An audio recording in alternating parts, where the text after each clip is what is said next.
In this video, we're going to talk about how you can grow your gaming channel from 0 views and 0 subscribers here on YouTube, and we're starting right now. So first and foremost, you always want to follow YouTube's rules and you never ever want to try and trick the system. And I've seen countless of channels using, view botting, fake subscribers as well as sub for subbing, etc. But YouTube and Google is smart and they are on top of things. They know what you're doing and they're gonna set up your channel for failure. So you do not want to do that because you are essentially killing your chances of getting your channel to ever go viral. Alright, so with that said, let's cover my best tips and takeaways from being on YouTube for a couple of years. Now, before you start making a video, there's really 2 things I want you to think about before you press the record button. First and foremost, you want to think about, is this video going to be entertaining or is it going to be helping or a tutorial based video? You always want to think about what is the purpose of the video before you actually press the record button, and the reason for that is you don't want to waste people's time. Now, number 2, always do your research before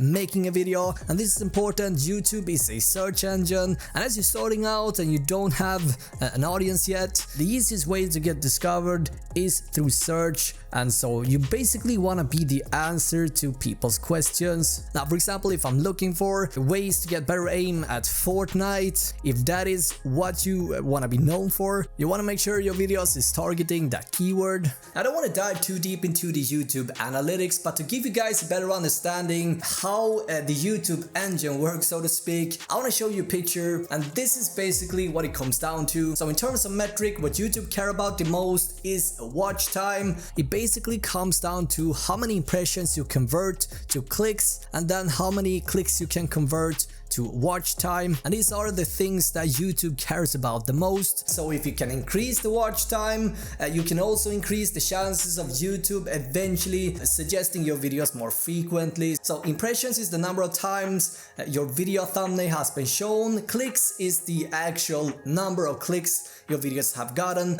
Watch time is the number of minutes people have watched your videos. And so again, you want to increase this watch time number. If you can increase that, your videos are going to get suggested more frequently, and this is something that every content creator is struggling with on a daily basis. Again, I'm not an expert here, but it kind of starts with your thumbnail, right? So if your thumbnail is very nice looking, people are more likely to click on it. And so you want to think about that as you're making your videos, right? Again, something I don't want to go too deep into, but a software that helped me out tremendously, I would say probably 10x my growth here on YouTube, is a software or an extension called Tubebuddy. I'll leave a link down below, guys. It's an affiliate link, and if you click on it, you can try Tubebuddy for free, right? It is a free software. If you decide to pay for it, you get some additional bonuses. I think I paid, $7, and it gives me lots of extra benefits, and I highly recommend you at least you have this extension. Basically, you don't have to pay for the service if you don't want to, and I use this tool as a way of coming up with video ideas, etc. as it gives me an estimate number of how many searches a month each keyword gets, and this is perfect for coming up with new video ideas. Something that is also very important here on YouTube is to finding your place or finding your lane or your niche, so to speak. I started out as a gaming channel, a general gaming channel I would say, but I wasn't focusing on anything in particular. I was just doing let's play videos in general, and I remember specifically I was looking at successful channels and I basically did what they did. But this is a huge mistake, guys. You don't want to do that, because here's the thing, I cannot compare myself to a successful channel because the difference here is that they have already found their audience right. They have the opportunity or the perk or whatever you want to call it to do basically whatever they want. For us smaller creators, we need to think about a niche to start at. Try and think of it like this. You want to try and be known for one specific thing. Maybe you're the guy making WoW Classic tutorials. Maybe you want to be the YouTuber that is making tutorials around how you can tame your dinosaurs in Ark, for example. That was probably not the best idea, but you probably get my point here. And once you get known for that thing, you want to double down on that specific thing. But this is obviously easier said said than done. And this is something that we on YouTube are struggling with a lot. And when you're starting out, you don't have any data, so therefore I highly recommend you start making content based on things you have a passion for, and it needs to be wide enough so you know that you can make at least a few videos about that specific topic. As you grow and you're getting views and subscribers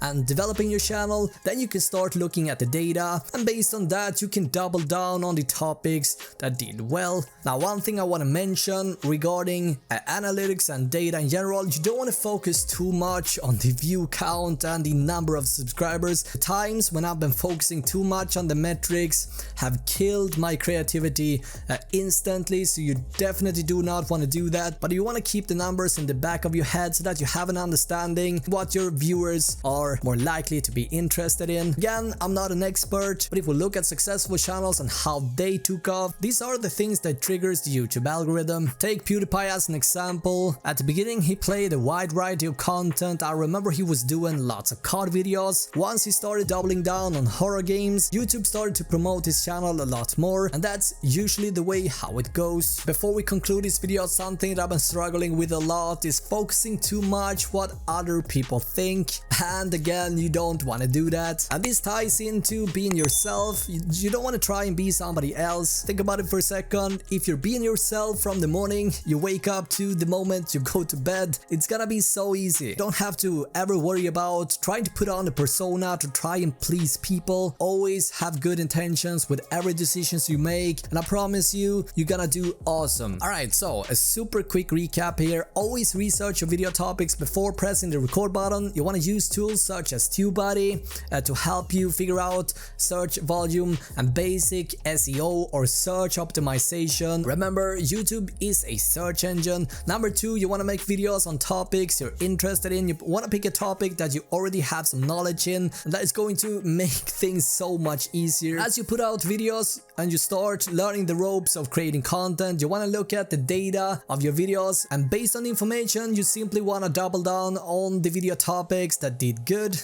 Also, you want to be yourself and you don't want to worry about what people think. As long as you have good intentions, it is going to be so much easier, and you're not gonna get discouraged or get upset when hate comments comes your way. Also, you don't want to waste anybody's time. Think about your content. You want to deliver value. You always want to respect your viewers. And as a bonus tip, everyone that watches your videos, you want to see them as your audience and never as an income. Lastly but definitely not least, just simply do it. Stop procrastinating about video making and content creation and just do it. Obviously, we can dive much deeper into specific topics and look at many more things, but this is my fundamental philosophy and tips of making videos. Again, I want to stress the fact that I'm still learning new things every day. I'm no expert here, guys. I'm still figuring things out, and so I don't want to come across like a dude that has all the answers. I'm just a regular dude that want to share my tips and my experience on the platform, and these are the core principles that I think about when I'm making videos, and hopefully some of these tips could help you out in the right direction. Also, that is the hopes of this video. Again, if you want to check out Tubebuddy, you find it down in the description box. As with every video I make for you guys, I put a lot of effort into it, and so if you want to support the channel, you can use the affiliate link and sign up for Tubebuddy. That will help me out tremendously. Again, using Tubebuddy, you don't have to pay for it, but this tool will definitely speed up your journey tremendously. And that pretty much wraps up this video. As always, guys, if you have any questions, meantime, watch either of these 2 videos for more awesome content. And until next time, thank you so much for watching this video. Until next time, you guys have an awesome day, right?